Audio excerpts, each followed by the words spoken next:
¿Y si te dijera que la historia de Francia, y quizá la de toda Europa, pudo haber cambiado por la voz de una adolescente campesina? Juana de Arco, la doncella que aseguró escuchar mensajes divinos, no solo desafió a ejércitos enteros, sino que quebró los cimientos del poder político y religioso de su tiempo. En este episodio de Nombres Inmortales, abrimos un viaje que cuestiona: ¿fue realmente elegida por Dios o fue utilizada por los hombres? La respuesta está más cerca de lo que imaginas. Europa, siglo XV. Francia sangraba bajo la interminable Guerra de los 100 años, enfrentada a Inglaterra y dividida internamente por facciones que buscaban el poder. El pueblo sufría hambre, peste y desesperanza, mientras los reyes parecían incapaces de defender a su gente. En este escenario surge Juana, una joven iletrada de Domremy, que aseguraba escuchar voces celestiales, ángeles, santos y hasta el propio arcángel Miguel parecían guiarla. ¿Eran visiones divinas o delirios de una mente atormentada? Esa duda la acompañaría hasta su muerte. Juana no nació entre lujos ni títulos, era hija de campesinos, acostumbrada al trabajo duro de la tierra. Sin embargo, desde niña afirmaba escuchar voces que la llamaban a una misión imposible: salvar a Francia y coronar al legítimo heredero, el delfín Carlos. Lo sorprendente es que, en un mundo donde la mujer era silenciada, Juana encontró la manera de llegar hasta los oídos de capitanes y nobles, que dijo aquella joven, para que guerreros endurecidos por la batalla la siguieran con fervor. Esa revelación marcaría un punto de no retorno en la historia. Tras superar burlas y sospechas, Juana finalmente fue llevada ante el delfín Carlos en Chinon. Los consejeros del joven heredero, incrédulos, prepararon una prueba, ocultaron al príncipe entre su séquito para desenmascarar a la campesina. Pero Juana, sin dudar un instante, se dirigió directamente a él, afirmando que reconocía al verdadero elegido. Esa seguridad heló a la corte entera. Era astucia, intuición, un signo divino. Desde ese instante, la adolescente había ganado algo mucho más poderoso que una audiencia. Había sembrado fe en medio de la duda. El asombro inicial no bastaba. La corte no entregaría ejércitos a una campesina sin someterla a pruebas.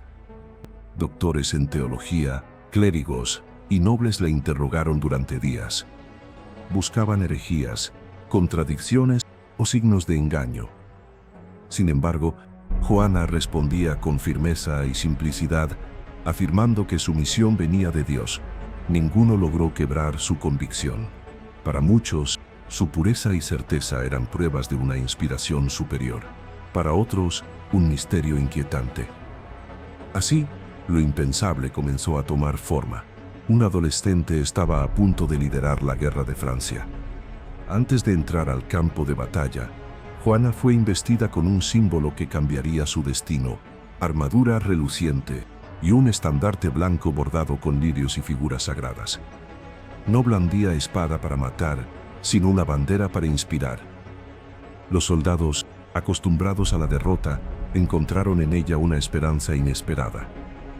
Cada mirada hacia aquella joven vestida de hierro y fe reavivaba el fuego de la resistencia. Francia no veía solo a una campesina, veía a una enviada del cielo. Y con esa imagen, marchó hacia Orleans, donde aguardaba el mayor desafío. Orleans, ciudad clave sitiada por los ingleses, parecía condenada. Durante meses, las tropas francesas habían sufrido derrota tras derrota. Pero la llegada de Juana cambió el aire en los campamentos. Su voz resonaba como un juramento divino. Dios lo quiere. La doncella se lanzó al frente, estandarte en alto, atravesando lluvias de flechas y proyectiles. Su sola presencia encendió el valor de los soldados, que avanzaban como si fueran guiados por la fe, más que por la espada. El milagro comenzaba a gestarse, pero aún faltaba lo impensable: romper el cerco inglés. Contra toda predicción, las murallas de Orleans no resistieron la fe encendida por Juana. Día tras día, bajo su estandarte, los franceses recuperaron posiciones hasta expulsar al enemigo. El asedio fue levantado, y con ello nació la leyenda. Una joven campesina había logrado lo que generales experimentados no podían. El pueblo la proclamaba enviada de Dios, y hasta los más escépticos no podían negar la fuerza de su influencia. Pero la victoria traía consigo un nuevo dilema. ¿Sería Joana una heroína para Francia, o un peligro para quienes veían amenazado su poder? Tras Orleans, Joana impulsó una campaña audaz que condujo al Delfín hacia Reims, ciudad sagrada para la monarquía francesa. Allí, en julio de 1429, ocurrió lo impensable. Carlos fue coronado rey de Francia bajo la mirada de la doncella. Joana, de pie junto a él, sostenía su estandarte blanco, como si confirmara la voluntad del cielo. El pueblo vitoreaba a la joven que había cambiado el destino del reino. Pero en los pasillos del poder, la admiración comenzaba a mezclarse con temor. ¿Podría la figura de una campesina inspirada eclipsar al propio monarca? La coronación de Carlos VII marcaba el clímax de la misión de Joana, pero también el inicio de su caída. La corte, que antes la aclamaba, empezó a verla como una figura incómoda. Algunos nobles temían que su influencia sobre el rey debilitara sus privilegios, otros, que su fervor religioso escapara de control. Pese a sus advertencias, Joana insistió en seguir luchando, convencida de que su tarea aún no había terminado. Esa determinación la llevó a nuevas campañas militares, donde la suerte ya no estaría de su lado, y las traiciones comenzarían a tejer su red. En 1430, durante la defensa de Compiègne, Joana lideraba un contraataque contra los borgoñones, aliados de Inglaterra. Montada en su caballo, estandarte en alto, fue sorprendida por una emboscada. Encerrada en el puente levadizo, sin refuerzos, la doncella fue derribada y apresada. Sus soldados, incapaces de rescatarla, se replegaron mientras la veían arrastrada por los enemigos. Lo que antes fue gloria, se tornó silencio. Francia había permitido que su heroína cayera prisionera. Y lo peor estaba por comenzar, un juicio destinado no a la verdad, sino a destruir su memoria. El juicio de Joana no fue un proceso justo, sino una trampa cuidadosamente orquestada. Entregada a los ingleses, enfrentó un tribunal eclesiástico dominado por jueces hostiles. La acusaron de herejía, brujería y de usar ropas de hombre, como si la valentía de portar armadura fuera un crimen. Día tras día, la joven respondió con una lucidez que sorprendía a sus verdugos. Sus palabras, sencillas pero firmes, desarmaban las artimañas de los inquisidores. Sin embargo, el veredicto ya estaba escrito. El poder temía más a su voz que a sus ejércitos. Encadenada en una celda húmeda y vigilada día y noche, Joana soportó torturas psicológicas y presiones para que renunciara a su misión. Le ofrecieron salvar su vida a cambio de retractarse, pero cada concesión era una trampa destinada a destruirla moralmente.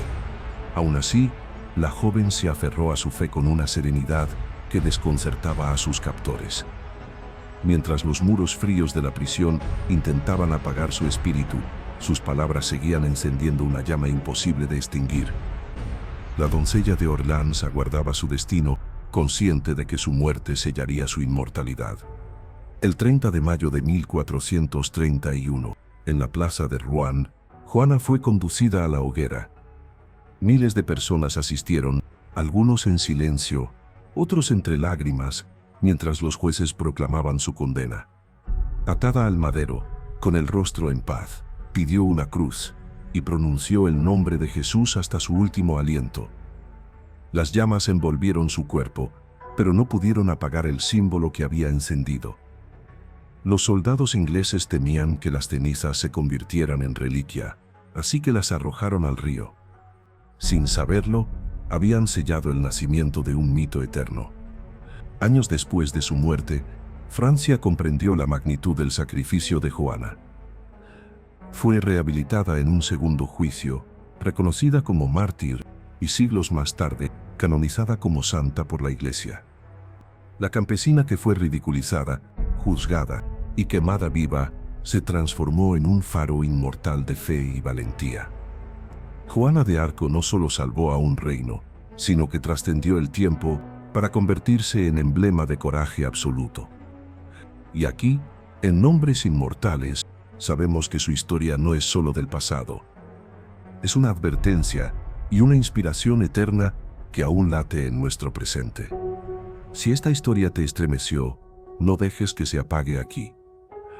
Dale like, comenta y comparte este video para que más personas descubran la fuerza de los nombres que jamás mueren. Suscríbete a Nombres Inmortales y acompáñanos en la próxima revelación de quienes cambiaron el destino del mundo.